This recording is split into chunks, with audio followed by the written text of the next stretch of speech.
ഫിർഔൻ പറഞ്ഞു, ഞാൻ നിങ്ങൾക്ക് അനുവാദം നൽകുന്നതിന് മുമ്പ് നിങ്ങൾ വിശ്വസിച്ചിരിക്കുകയാണോ?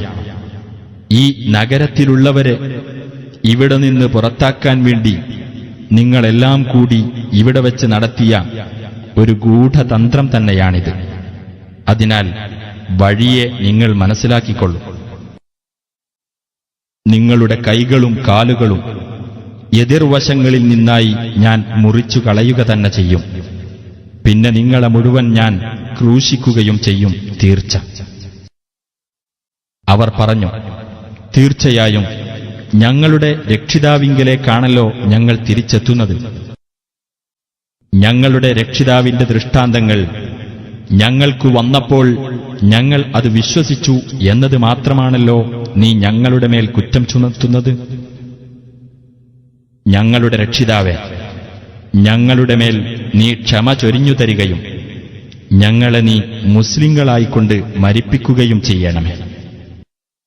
ഫിർഔന്റെ ജനതയിലെ പ്രമാണിമാർ പറഞ്ഞു, ഭൂമിയിൽ കുഴപ്പമുണ്ടാക്കുവാനും താങ്കളെയും താങ്കളുടെ ദൈവങ്ങളെയും വിട്ടുകളയുവാനും താങ്കൾ മൂസായെയും അവന്റെ ആൾക്കാരെയും അനുവദിച്ചു വിടുകയാണോ?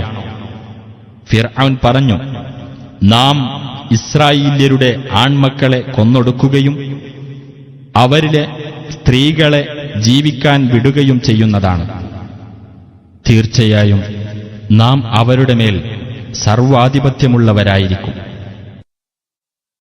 മൂസ തന്റെ ജനങ്ങളോട് പറഞ്ഞു, നിങ്ങൾ അല്ലാഹുവോട് സഹായം തേടുകയും ക്ഷമിക്കുകയും ചെയ്യുക. തീർച്ചയായും ഭൂമി അല്ലാഹുവിന്റേതാകുന്നു. അവന്റെ ദാസന്മാരിൽ നിന്ന് അവൻ ഉദ്ദേശിക്കുന്നവർക്ക് അവൻ അത് അവകാശപ്പെടുത്തി കൊടുക്കുന്നു. പര്യവസാനം ധർമ്മനിഷ്ഠ പാലിക്കുന്നവർക്ക് അനുകൂലമായിരിക്കും. അവർ പറഞ്ഞു, താങ്കൾ ഞങ്ങളുടെ അടുത്ത് ദൂതനായി വരുന്നതിന്റെ മുമ്പും താങ്കൾ ഞങ്ങളുടെ അടുത്ത് വന്നതിനു ശേഷവും ഞങ്ങൾ മർദ്ദിക്കപ്പെട്ടിരിക്കുകയാണ്. മൂസ പറഞ്ഞു, നിങ്ങളുടെ രക്ഷിതാവ് നിങ്ങളുടെ ശത്രുവിനെ നശിപ്പിക്കുകയും ഭൂമിയിൽ നിങ്ങളെ അവൻ അനന്തരാവകാശികളാക്കുകയും ചെയ്തേക്കാം. എന്നിട്ട് നിങ്ങൾ എങ്ങനെ പ്രവർത്തിക്കുന്നുവെന്ന് അവൻ നോക്കുന്നതാണ്. ഫിർഔന്റെ ആൾക്കാരെ വരൾച്ചയുടെ കൊല്ലങ്ങളും വിളകളുടെ കമ്മിയും കൊണ്ട് നാം പിടികൂടുകയുണ്ടായി, അവർ ചിന്തിച്ചു മനസ്സിലാക്കുവാൻ വേണ്ടി. എന്നാൽ അവർക്കൊരു നന്മ വന്നാൽ അവർ പറയുമായിരുന്നു, നമുക്ക് അർഹതയുള്ളത് തന്നെയാണിത്.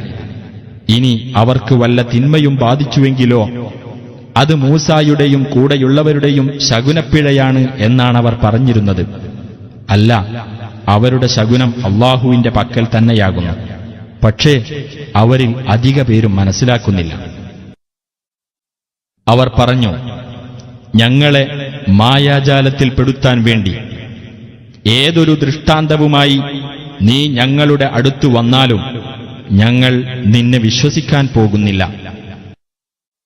വെള്ളപ്പൊക്കം, വെട്ടുകിളി, പേൻ, തവളകൾ, രക്തം എന്നിങ്ങനെ വ്യക്തമായ ദൃഷ്ടാന്തങ്ങൾ അവരുടെ നേരെ നാം അയച്ചു.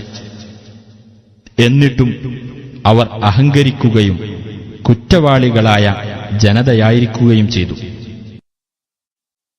ശിക്ഷ അവരുടെ മേൽ വന്നു ഭവിച്ചപ്പോൾ അവർ പറഞ്ഞു, ഹേ മൂസ, നിന്റെ രക്ഷിതാവ് നിന്നോട് ചെയ്തിട്ടുള്ള കരാർ മുൻനിർത്തി ഞങ്ങൾക്കുവേണ്ടി അവനോട് നീ പ്രാർത്ഥിക്കുക. ഞങ്ങളിൽ നിന്ന് ഈ ശിക്ഷ അകറ്റിത്തരുന്ന പക്ഷം ഞങ്ങൾ നിന്നെ വിശ്വസിക്കുകയും ഇസ്രായേൽ സന്തതികളെ നിന്റെ കൂടെ ഞങ്ങൾ അയച്ചു തരികയും ചെയ്യുന്നതാണ് തീർച്ച. എന്നാൽ അവർ എത്തേണ്ടതായ ഒരു അവധി വരെ നാം അവരിൽ നിന്ന് ശിക്ഷ അകറ്റിക്കൊടുത്തപ്പോൾ അവരതാ വാക്ക് ലംഘിക്കുന്നു. അപ്പോൾ നാം അവരുടെ കാര്യത്തിൽ ശിക്ഷാ നടപടിയെടുത്തു. അങ്ങനെ അവരെ നാം കടലിൽ മുക്കിക്കളഞ്ഞു. അവർ നമ്മുടെ ദൃഷ്ടാന്തങ്ങളെ നിഷേധിച്ചു കളയുകയും അവയെപ്പറ്റി അശ്രദ്ധരായിരിക്കുകയും ചെയ്തതിന്റെ ഫലമത്രേ അത്.